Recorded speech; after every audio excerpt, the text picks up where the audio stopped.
Welcome back sa Legato Sounds and Lights. For this video, tayo ang kinuha para mag-sound tech para sa Jesus Lord Las Piñas. 2 araw pala tayo mag-tech dito. Day 1 ay yung kanilang rehearsal. Yun na din yung pag-setup ng mga gamit ko and pag-sound check na din. Then babalik tayo kinabukasan para sa mismong event. Alright, nandito na tayo sa church nila. Nasa 1 hour lang yung biyahe from Rese. Una ko agad napansin yung napaka-angas na front of house speakers nila dito. Naka-line array sila na Beta 3. Dito naman sa gilid ay RCF 715 speakers. For monitors, ang gamit nila is Alto TS215. Sa drums nila ay naka-pearl. Solid din ang mga gamit na cymbals. For bass amp, Laney. For guitar amps, parehas din naka-Laney. Ayan yung effects, keyboards, Roland XPS 10. Keyboard amp is naka-Laney din.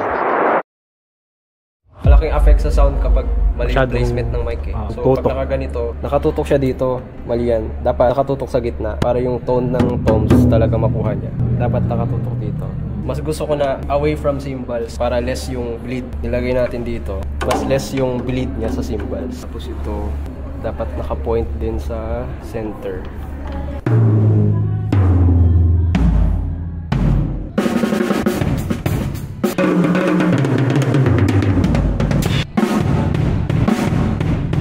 Natin yung drums nila. So first step, i-finger tight nyo muna yung each lugs. Once na finger tight nyo siya, 1 full turn.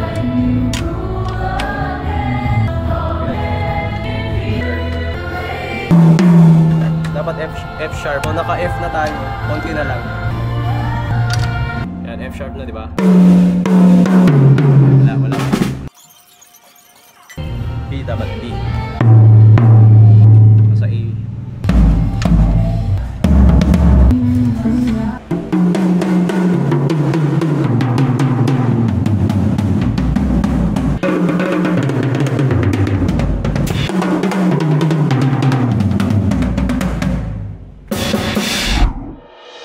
And dito natin ipupwesto sa may gilid ng drums yung ating snake cable. Dinala ko dito yung aking Allen & Heath AR2412. Maya-maya ay is-set up na din natin ang ating mixer sa may tech booth. Kasama ko si Jerome and si Iverson dito. Mamaya ay aalis na din sila papunta sa kabilang event sa Feast Las Marinas.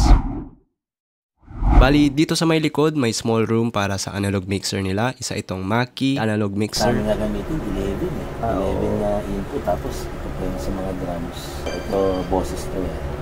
Tapos ito po, instrumento na ito. May halo-halo na yung... Dati, tinitingnan namin yung SQ.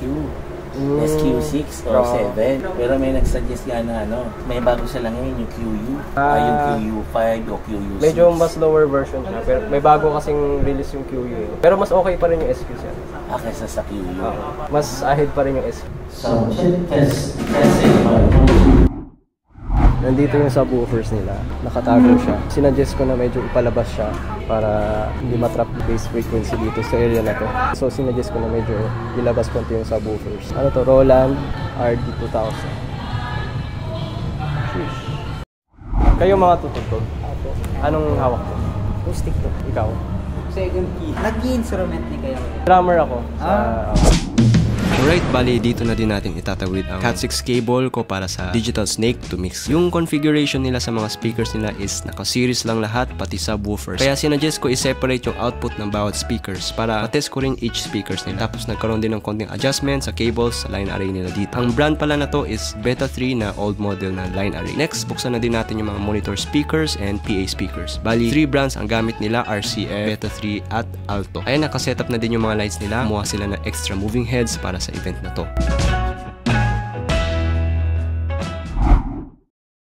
Ayan, nakabalik na tayo sa ating mixer. Ang first natin gagawin is mag-EQ ng drums.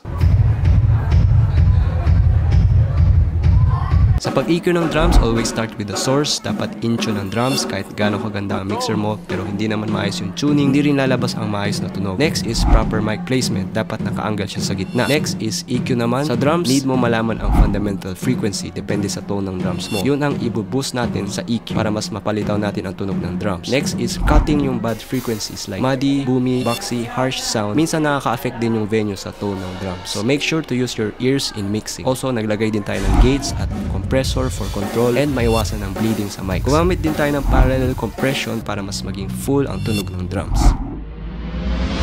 Sound check tayo per mic. Per mic tayo. Diyan lang first. Praise! Boses talaga kayo. Kanta muna kayo ng I Have a Problem.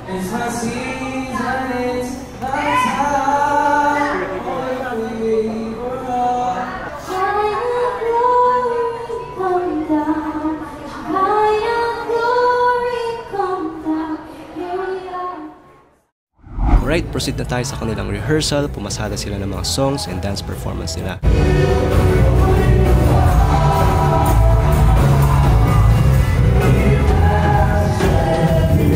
Rehearsal pa lang, grabe, ang ganda na talaga ng tunog and lighting.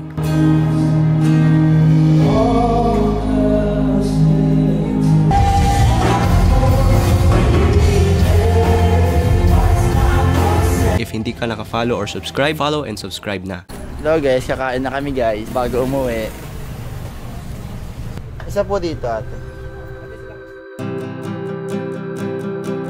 Day 2 na ng event, sedan na kotse yung nitry ko dito since wala akong dalang gamit papunta. At pabalik ay mixer and digital snake na lang ang dala ko. Nakasetup na din ang mga chairs dito, double check ko muna ulit yung mga speakers and yung setup before tayo pumunta sa tech booth natin. Bali yung beta 3 pala nila dito na line array, medyo kulang siya sa volume since old model na ito na line array. Mas malakas pa yung volume actually ng RCF 715 nila. Kaya yung naging main front of house ko talaga dito is yung mga speakers na RCF and alto sa sides and yung mga delay speakers. But overall, kahit ganito man ang setup, hindi naman naging big issue sa pag-mix at napaganda pa din natin yung tunog.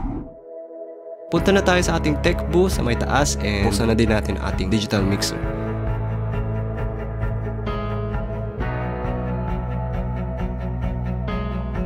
Nag-demo na din ako dito sa head pastor nila yung difference ng lakas ng kanilang mga speakers. Yan. Ito.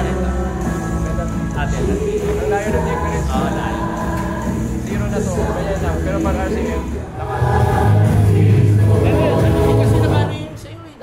Parang naka-3? Parang naka-3 o'clock. Pero ano bang level po nito? Sa todo. Todo na kami. Alright, start na ng program. Pakita ko sa inyo yung mga clips ng performances nila.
ng kanilang magagawa para masabayan ang iyong pagkilos, because as you break through first, they will also break through, oh God, unstoppable breakthrough.